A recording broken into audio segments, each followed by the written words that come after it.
Morning ಎದ್ದಿದ ತಕ್ಷಣ ಮಾಡಬೇಕಾಗಿರೋ face ಯೋಗ routine ಏನು ಅನ್ನೋದು ನಮ್ಮ ವ್ಯೂವರ್ಸಿಗೆ ತಿಳಿಸ್ಕೊಡಿ. ಖಂಡಿತ. ಈಗ ಫೇಸ್ ಯೋಗ ಮಾಡೋದ್ರಿಂದ ಮುಖದ ಕಾಂತಿ ಆಬ್ವಿಯಸ್ಲಿ ಜಾಸ್ತಿ ಆಗೇ ಆಗುತ್ತೆ. ಫಸ್ಟ್ ನಾನು ಏನು ಹೇಳ್ತೀನಿ ಅಂದರೆ, ಈ ಒಂದು ಎದ್ದಿದ ತಕ್ಷಣ ಇಲ್ಲಿ ಸ್ವಲ್ಪ ಈ ಒಂದು ಮಿಡಲ್ ಫಿಂಗರ್ನ ತಗೊಂಡು ಕ್ಲಾಕ್ ವೈಸು ಮತ್ತು ಆ್ಯಂಟಿ ಕ್ಲಾಕ್ ವೈಸ್ ಮಾಡಬೇಕು.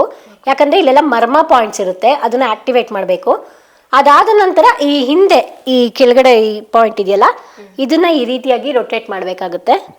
ಸೊ ಈ ರೀತಿಯಾಗಿ ರೊಟೇಟ್ ಮಾಡಿದ ನಂತರ ನೆಕ್ಸ್ಟು ಇಲ್ಲಿನ ಒಂದು ಪಾಯಿಂಟ್ಸ್ಗಳನ್ನ ಜಾಗೃತಿ ಮಾಡಬೇಕಾಗುತ್ತೆ. ಹಾಗೆ ಈ ಒಂದು ಪಾಯಿಂಟು ಲಕ್ಷ್ಮೀ ಮರ್ಮ ಅಂತಂದ್ಬಿಟ್ಟು ಹೇಳ್ತೀವಿ. ಸೊ ಏನಂದರೆ ಮುಖಕ್ಕೆ ಕಳೆ ಕೊಡುತ್ತೆ ಅದು ಅಂತ, ಅಂದರೆ ಒಂದು ಮರ್ಮ ಪಾಯಿಂಟು. ಸೊ ಅದನ್ನು ಈ ರೀತಿ clockwise anticlockwise ಮಾಡಬೇಕು. ಅದಾದ ನಂತರ ಮೂಗಿನ ಕೆಳಗಡೆ ಈ ಒಂದು ಪಾಯಿಂಟ್ನ, ಯಾಕಂದರೆ ಮಾರ್ನಿಂಗ್ ಎದ್ದಿದ ತಕ್ಷಣ ಸ್ವಲ್ಪ ಒಂದು ಕೋಲ್ಡ್ ಫೀಲ್ ಆಗೋದ್ರಿಂದ ಸ್ವಲ್ಪ ಇದು ನೋಸ್ಗೆಲ್ಲ ರಿಲ್ಯಾಕ್ಸ್ ಮಾಡುತ್ತೆ. ಸೊ ಈ ಪಾಯಿಂಟ್ನ ಮಾಡಿ ನೆಕ್ಸ್ಟು ಈ ಕಿವಿಯ ಈ ಒಂದು ಭಾಗದಲ್ಲಿ ಈ ಒಂದು ಪಾಯಿಂಟ್ನ ಈ ರೀತಿ ಇದನ್ನು ಮರ್ಮ ಪಾಯಿಂಟ್ಸ್ ಅಂತೀವಿ. ಇದನ್ನು ಜಾಗೃತಿ ಮಾಡಬೇಕು ಈ ರೀತಿಯಾಗಿ ಕ್ಲಾಕ್ ವೈಸು ಆ್ಯಂಟಿ ಕ್ಲಾಕ್ ವೈಸು.